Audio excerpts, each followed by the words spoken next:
Hi, my name is Roger Schluter. This video is on appraisals for real estate and appraisals for equipment. And looking at appraisals for real estate, usually they're on existing buildings. They're usually ordered on an as-is. As-is is where the building is basically compared to like businesses. And it's as-is. It's as the building sits right now. Appraise it that way. And then there's also, and you can do this in the same appraisal, there's the as complete. So you can have either or, you can have them both. The as complete is when you have a number of renovations that need to be made to the building and you want those renovations included in the value.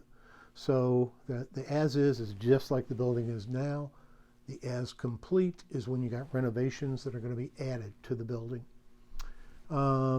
And where that appraisal takes those improvements into effect, into consideration when it gives you the value. The three types of real estate appraisals are the three ways that appraisals are valued. The first one is the cost approach. And this, obviously, if it's a cost, it means that you're building a new building. So it's usually in buildings that are going to be built or buildings that are very just built. I mean, I'm saying just built, or buildings going to be built. And that's the way the cost approach is usually used, usually only on brand new buildings. The market value approach is where they take similar buildings and they look at ones that are sold, similar buildings that are sold recently, and they go ahead and compare this building to those buildings. And that's how they get a value as to what those buildings sold for. And if they're kind of like yours, that's probably what yours is going to sell for. And then the other value is the income value. And the income approach is really where they take this building and they say, okay, we're going to rent it. So they look at what rental values are for buildings like yours.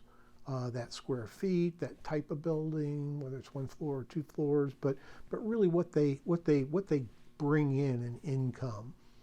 And they can use one or two of these. They'll usually not use all three. They may use two of them to value a building.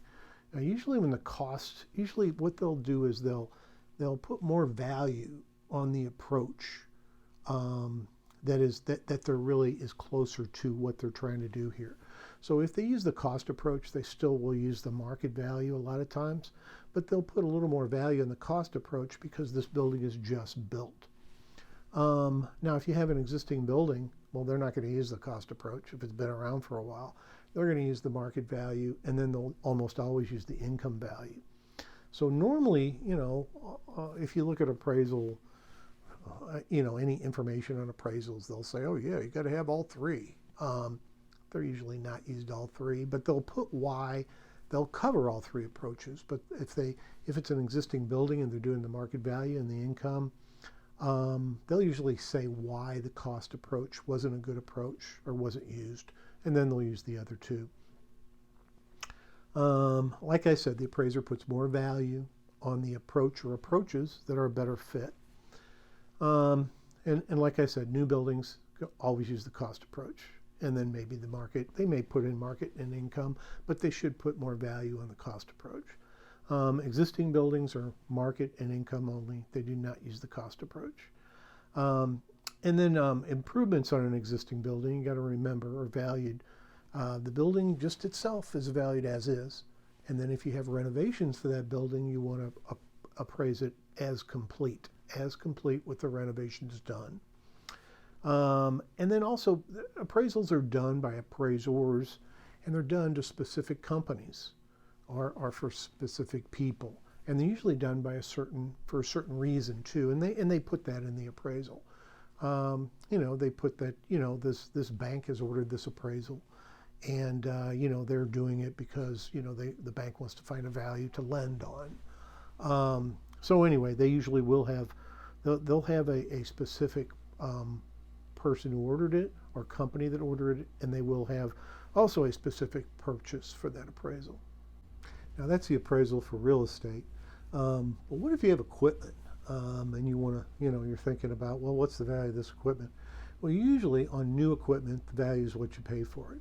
And usually banks and SBA will both look at new equipment as really what you pay for that equipment.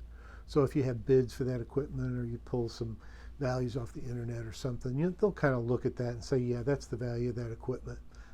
Your purchase price is going to be the value. Now, if you're looking at used equipment, you got a different story there.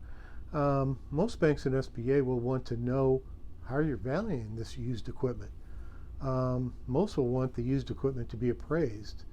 Most equipment appraisals are very expensive, and you really want to avoid them at all cost.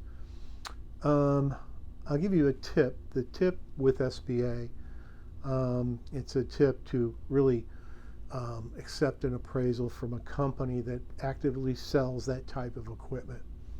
So really what you do is you take the detailed list of the equipment, and then you take the values, for each piece of equipment, and you come up with a total.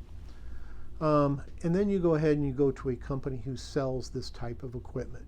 They can buy and sell it, or they can just sell it. And you go to them and you say, hey, I'm in this industry, and I'm buying this used equipment, and I really don't want to have appraisal. Could you value this for me? And just kind of give me a letter. You're not doing an appraisal of it.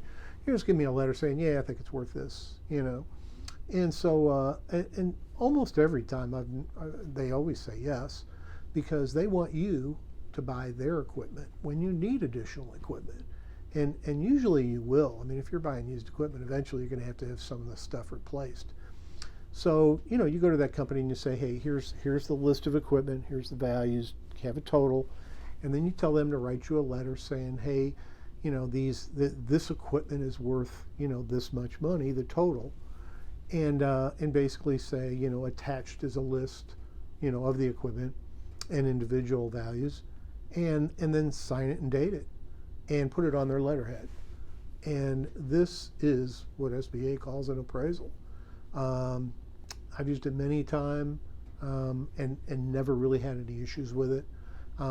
I did have a daycare company who I told to do this, and I must have got 4 different variations of that letter.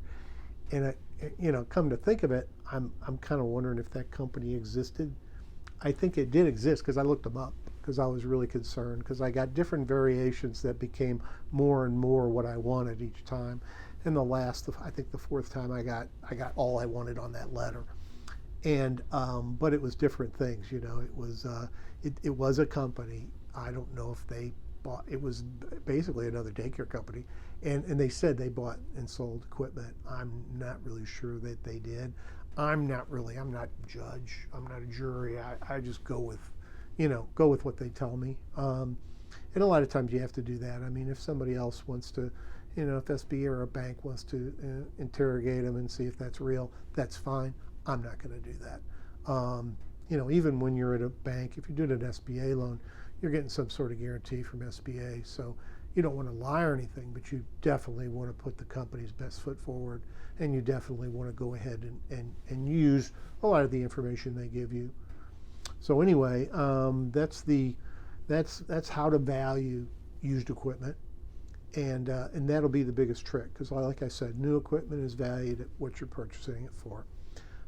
If you like this kind of content, if you like loan videos and things about lending and different bank loans and all the genre that accompanies that, if you would subscribe, would be great. And if you hit the notification bell, you will get notifications whenever I put out a video. And if you took anything of value away from this, I hope you hit the like button. And thank you very much for watching, and I'll see you in the next video.